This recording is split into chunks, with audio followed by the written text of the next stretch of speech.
میدانیانه میدانیانه میدانیانه میگویند که حافظی رو بحث میکنی. بدان جوان زن زده گوید مرا شاگرد میگیری. از فربگیت شرم نمیکنی؟ یکی ای ترزه زدوی کرد پاد گفت آهانا چه بری گفت ماهی نمیروی یک بار نگاه کن. با میخیل نمانوس زن زده گوید که سلام به همه شما دوستان و مخلصان همیشگی برنامه میدانی یا نه. میدونم که برنامه میدانی یا نه را دیر باز انتظار بودید و در سال 2023 باشد آغاز میکنیم برنامه را از خود شردیل. سرپرستی برنامه باشد نعیم جان سیدعلی. شردیل جان شما را خوش آمدید میگویم به برنامه میدانی یا نه. از او آمد اپا جان از او آمد. خب از همه برنامه خبر داری؟ الکی سیم برنامه است. شروع میکنیم. آماده هستی؟ خب میخونم. میدونی که آوازی خوب نداری؟ راست است که بچه درویه ای؟ نه. میدونی که از مادر بر آمده ای؟ چون شد نمیدونم. راست است که بچه پول دوستدار شده ای؟ نه اپا جان پول دوستو نیستم. از فربگیت شرم نمیکنی؟ نصیب باشه زال بری وکالی زال رفتیم. راست است که بچه درس گریزی؟ نه یک درس هم میریم اشتراک میکنیم اپا جان. میدونی که بچه خوشرویی؟ شنی که نه میدونم. حاضر هم بسیار گپ میزنی؟ حاضر اکن نه قبیسو گپ نمیزنم که اپا جان. باره از یگان کاری کردهت پشیمان شده ای؟ بله. راست است که شما رو در توی ها دعوت نمیکنن؟ کدومی که مخلصی مای دعوت میکنم. میگویند که حافظی رو بحث میکنی؟ نه اپا جان. راست است خوبی ها رو فراموش کرده ای؟ نه که من خوبی ها را فراموش نمیکنم اپا جان. حالا هم با اکای نعیم جان زندگی میکنی؟ بله. راسته که دیگه سرودار در یوتیوب پرسموتر نمیگیره؟ سرودار در یوتیوب پرسموترش اکه سرودار در یوتیوب پرسموتر امو مخلصا که تماشا میکنن. کامنتاری هاتون سخن قبیح میگن، زیغ نمیشین؟ سخن قبیح در کامنتاری ها ما زیغ نمیشم، برای که ما اگر اگه خطاگی داشته باشم کامنتاری ما را اصلاح میکنم. راست است که به خودت باوری نداری؟ نه ما باور دارم در خدا. یگان بار گفتگن که سرودت بی‌معنیه.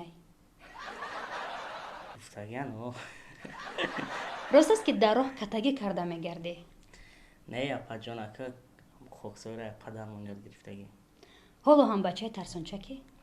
نه اپا جان دیگه ترسانچک نیست. میگن بچه خودپسند شدگی، راسته؟ نه بچه پسند نیستم اپا جان. من خیلی بودم خیلی. خب سلامت باشه. تشکر زیاد. باور دارم که جواب ها رو درست جواب دادی. بله. خب سوال ها از طرف مخلصان هستن. ماش. چرا در اینستاگرام واتساپ با مخلصانتان معامله خوب نمیکنی و اکثرتشان را برای خط سیاه میمونی؟ سبب در چیست؟ اکی کدومش که وقت ایجا هسته که میگن ای صدیق تا میگن خیلی مخلصای ما هستن. مخلصای ما مرا هر گپی خیلی خوب میزنن، قبیح نمیزنن. وقتی که همون صد مخلص یا چی مخلص نیست میدونه باید خیلی کم اگون گپی بزه میگه خیورا که باید چورنش کنی. وقتی گپی بزه بود میگه خیلی مقصد مخلص نیست که اما مخلصای ما مرا دستگیری میکنن. خب من فکر میکنم که نفرانی که سخن قبیح میگن باید گوش کنی، چورنی نه همچون سپیس که در خط سیاه نمونی و گوش کنی، به خاطر که عبرت گیری یا که خطا اصلاح کنی. اخه او را عطفه چونامتی با چور نشان میکنه، خیلی پریمو چور نشان نمیکنه اپا جان. خب سوال دیگر، چرا شردل حاضره ای شردل پیشتره فرق کلان دارد؟ خیلی فرق. خب چرا شردل که پیشتره بوده از حاضرتون فرق دارد؟ ایشان هم میدونه که هم مخلصا میدونن که اگه اونجا دیگه شده باشه. خب شاید از روی خصلت باشد. میدونم میشه. شردل امروز ها مشغول چی کارها هستی؟ امروز ها مشغول کارهای سر درس میم و زال میم با گیتاره اگه سرود ازد میکنیم. خب شردل جان صنعتکار از هوسکار چی فرقیت دارد؟ صنعتکار و هوسکار اپا جان فرق کلان داره. هوسکار که یک دو سرود میخونه با مقصد میره پای دیگه کارش دیگه سرود نمیخونم یک دیتا برای حواسش میخونه صنعتکار باشه صنعت چه میقپه دوام میته اصیل ایده دام صنعتش کنسرت میمونه دیگه کارو میکنه. خب با فکر خودت هوسکار است یا صنعتکار؟ با فکر خودم که هم 3 سال شده شکر خدا رفته سیم اما خیلی تا آینده تا وقتی هستیم میریم سن. خب سوال دیگر، برای چی دیگر سرودهای شوخ نمیخونی؟ سرودهای شوخ میخونیم که کم کم سرودهای شوخ نصیب باشه بو میبراریم برای مخلصا نبروی نمیشه. یک جهان تشکر زیاد. مرحمت. قوطی ها مال شما. یارم ها بگیرم؟ بله. این همیشه خواهم میگیریم. بلندتر خواند. بدان جوان زنگ زده گوید که اکا جان من حافظی را بس میکنم اکتیار میشه مرا شاگرد میگیری؟ خب با اکای دوست مراد دان جوان زنگ میزند و تلفن از کارگردان خواهش میکنیم برای شما بیارم. مرحمت. زنگ زند آوازش رو بلند کنید تا مخلصان فهمند.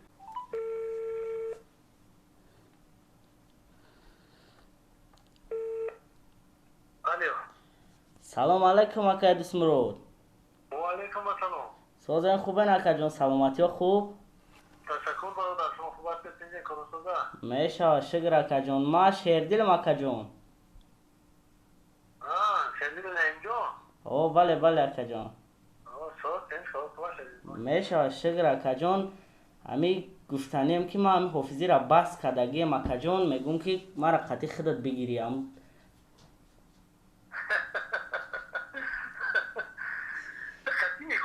چند سوشی در جوی بوچ خیلی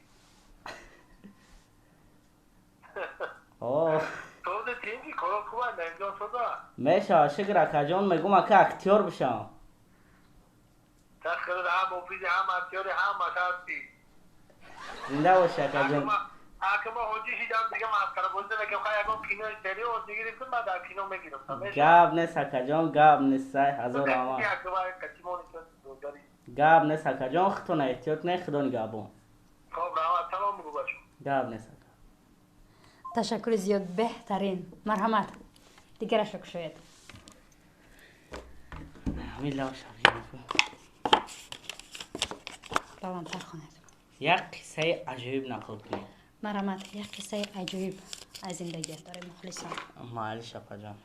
قصه عجیب همی اپا جان که یک روز بارون اپا جان با هم اوچه کودک بودیم مایدک بودیم خیمی دقشلوق بودیم میبردیم اوهان پوهان جامعه که میبردیم میفروختیم با روز کارش رفتم لوی زبر که دیگه نیفتم اوهان پوهان نیفتم با رفتم یک خونه همسایه بارون زیست همه خیلی زونتیک پونتیکی چی نیست او خیلی خونه همسایه رفتم خیلی برای چی شونده اوهان موندگی بودم اوهان گرفتم کاروچی او سوستم شمک رفتم ده طرف خونه رفتم یکی ای ترزن زدوی کرد پاد گفت اوهان چوه باری گفت دیگه ندونستم چی گم ای ترسم گفتم که بابا گفت که اوهان خونه بیار. تشکر زیاد. هزار آمد اپا جان بابا جان هزاران بار بخشش که اونجا گفتم بابا گفت اوهان خونه بیار. جان تا باباتون خریده. مرحمت. دیگر شکر شوید. معلش اپا جان.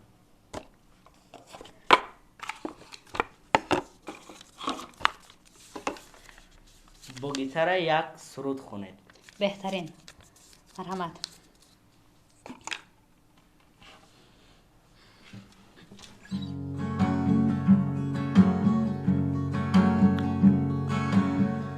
ماهی نمیروی یک بار نگاه کن گرفتاری تویم شرم از خدا کن گرفتاری تویم یک سال میشه برنگ زردی من باره نگاه کن ماهی نمیروی یک بار نگاه کن گرفتاری تویم شرم از خدا کن گرفتاری تویم یک سال میشه برنگ زردی من باره نگاه کن.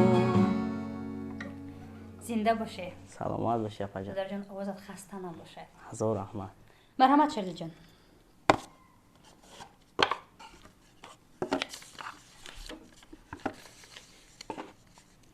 ба Михаил Ломонос занг зада гӯед ки чаро инқадар катагӣ мекунӣ.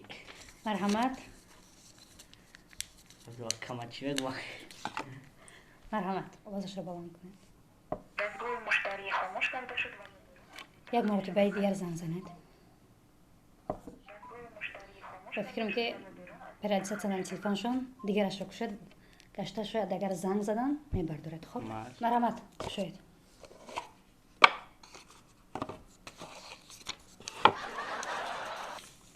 як латифа гӯед. марҳамат як латифа бигӯем ки бихандем қатъи мухлисо ҳама якҷо. майли шафаҷон, я бача я арӯс доштаи ба арӯсаш занг мезана ки ҷон ма сигналот метам ба бифурӯбатаи дома мерем яҷо тамошо. ба арӯсаш хирсанд мешава ки о ҷони ман мошин харидай ки ӯ бача мега ки ман мошина харидам ман сигнал харидам.